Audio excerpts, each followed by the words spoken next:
happy to join with you today in what will go down in history as the greatest demonstration for freedom in the history of our nation.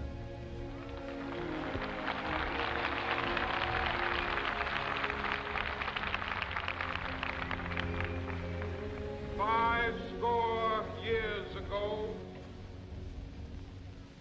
a great American in whose symbolic shadow we stand today signed the Emancipation Proclamation. This momentous decree came as a great beacon light of hope to millions of Negro slaves who had been seared in the flames of withering injustice. It came as a joyous daybreak to end the long night of their captivity. But 100 years later, the Negro still is not free. 100 years later, the life of the Negro is still sadly crippled by the manacles of segregation and the chains of discrimination. 100 years later, the Negro lives on a lonely island of poverty in the midst of a vast ocean of material prosperity. 100 years later, the Negro is still languished in the corners of American society, finds himself in exile in his own land. So we've come here today to dramatize a shameful condition. In a sense, we've come to our nation's capital to cash a check. When the architects of our republic wrote the magnificent words of the Constitution and the Declaration of Independence, they were signing a promissory note to which every American was to fall heir. This note was a promise that all men, yes, black men as well as white men, would be guaranteed the unalienable rights of life, liberty, and the pursuit of happiness. It is obvious today that America has defaulted on this promissory note insofar as her citizens of color are concerned. Instead of honoring this sacred obligation, America has given the Negro people a bad check, a check which has come back marked insufficient funds.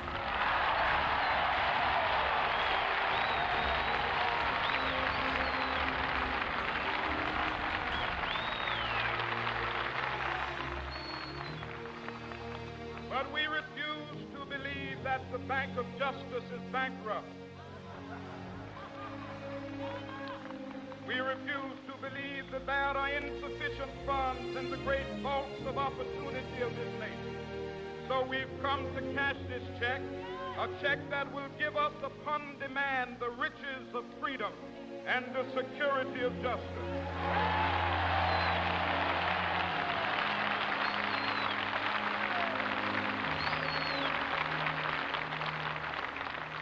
We have also come to this hallowed spot to remind America of the fierce urgency of now. This is no time to engage in the luxury of cooling off or to take the tranquilizing drug of gradualism.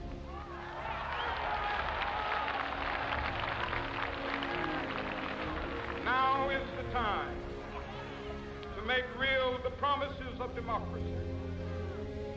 Now is the time to rise from the dark and desolate valley of segregation to the sunlit path of racial justice. Now is the time to lift our nation from the quicksands of racial injustice solid rock of brotherhood, now is the time. Make justice a reality for all of God's children. It would be fatal for the nation to overlook the urgency of the moment. This sweltering summit of the Negro's legitimate discontent will not pass until that is an invigorating autumn of freedom and equality. 1963 is not an end, but a beginning. Those who hope that the Negro needed to blow off steam and will now be content will have a rude awakening if the nation returns to business as usual.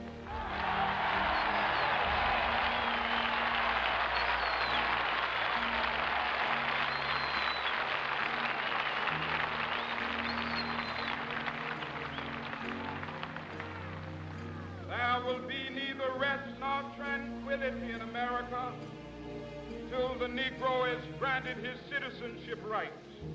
The whirlwinds of revolt will continue to shake the foundations of our nation until the bright day of justice emerges. But that is something that I must say to my people who stand on the warm threshold which leads into the palace of justice. In the process of gaining our rightful place, we must not be guilty of wrongful deeds. Let us not seek to satisfy our thirst for freedom by drinking from the cup of bitterness and hatred.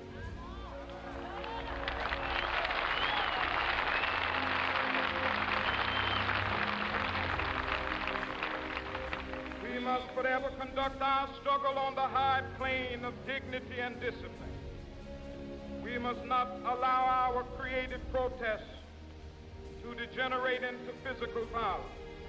Again and again, we must rise to the majestic heights of meeting physical force with soul force. The marvelous new militancy which has engulfed the Negro community must not lead us to a distrust of all white people. For many of our white brothers, as evidenced by their presence here today, have come to realize that their destiny is tied up with our destiny.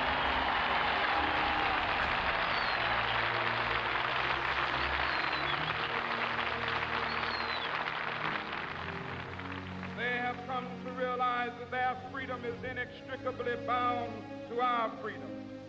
We cannot walk alone. As we walk, we must make the pledge that we shall always march ahead. We cannot turn back. There are those who are asking the devotees of civil rights, when will you be satisfied? We can never be satisfied as long as the Negro is the victim of the unspeakable horrors of police brutality. We can never be satisfied as long as our body is heavy with the fatigue of travel, cannot gain lodging in the motels of the highways and the hotels of the city.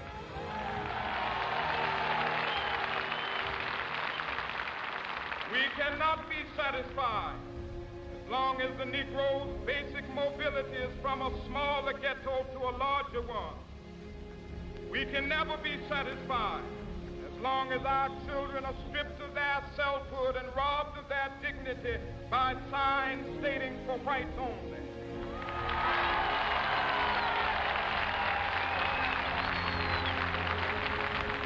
We cannot be satisfied as long as a Negro in Mississippi cannot vote and a Negro in New York believes he has nothing for which to vote.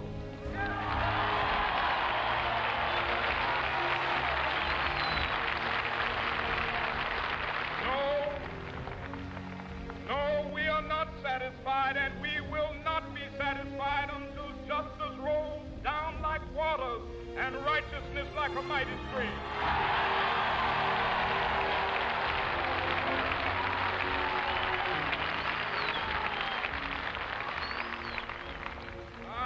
Unmindful that some of you have come here out of great trials and tribulations. Some of you have come fresh from narrow jail cells. Some of you have come from areas where your quest for freedom left you battered by the storms of persecution, staggered by the winds of police brutality. You have been the veterans of creative suffering. Continue to work with the faith that unearned suffering is redemptive. Go back to Mississippi. Go back to Alabama. Go back to South Carolina. Go back to Georgia. Go back to Louisiana. Go back to the slums and ghettos of our northern cities, knowing that somehow this situation can and will be changed. Let us not wallow in the valley of despair. I say to you today, my friend,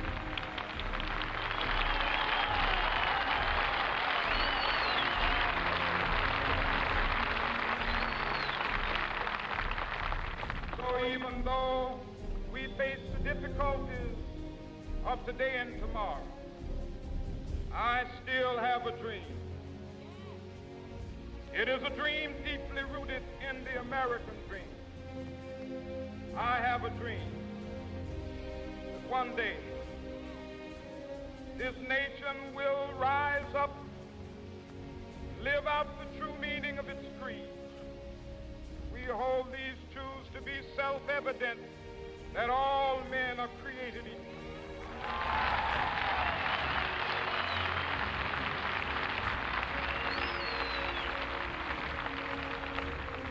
I have a dream that one day on the red hills of Georgia, sons of former slaves and the sons of former slave owners will be able to sit down together at the table of brotherhood. I have a dream that one day even the state of Mississippi, a state sweltering with the heat of injustice, sweltering with the heat of oppression, be transformed into an oasis of freedom and justice. I have a dream. My poor little children will one day live in a nation where they will not be judged by the color of their skin, but by the content of their character. I have a dream today.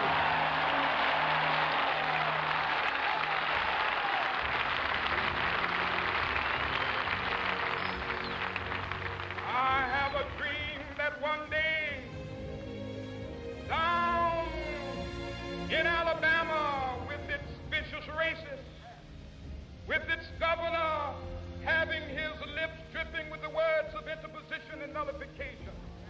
One day, right there in Alabama, little black boys and black girls will be able to join hands with little white boys and white girls as sisters and brothers. I have a dream today.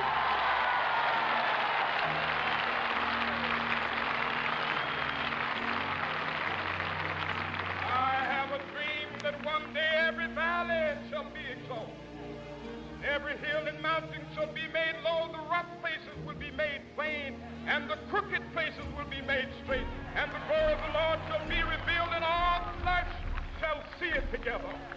This is our hope. This is the faith that I go back to the South with. With this faith, we will be able to hew out of the mountain of despair a stone of hope. With this faith, we will be able to transform the jangling discords of our nation into a beautiful symphony of brotherhood. With this faith, we will be able to work together, to pray together, to struggle together, to go to jail together, to stand up for freedom together, knowing that we will be free one day. This will be the day. This will be the day when all of God's children be able to sing with new meaning, my country tears of thee. Sweet land of liberty of thee I sing. Land where my fathers died, land of the pilgrim's pride. From every mountainside, let freedom ring. And if America is to be a great nation, This must become true. So let freedom ring from the prodigious hilltops of New Hampshire. Let freedom ring from the mighty mountains of New York. Let freedom ring from the heightening Alleghenies of Pennsylvania. Let freedom ring from the snow-capped Rockies of Colorado. Let freedom ring from the curvaceous slopes of California. But not only that, let freedom ring from Stone Mountain of Georgia. Let freedom ring from Lookout Mountain of Tennessee. Let freedom ring from every hill and molehill of Mississippi, from every mountainside. Let freedom ring, and when it happens,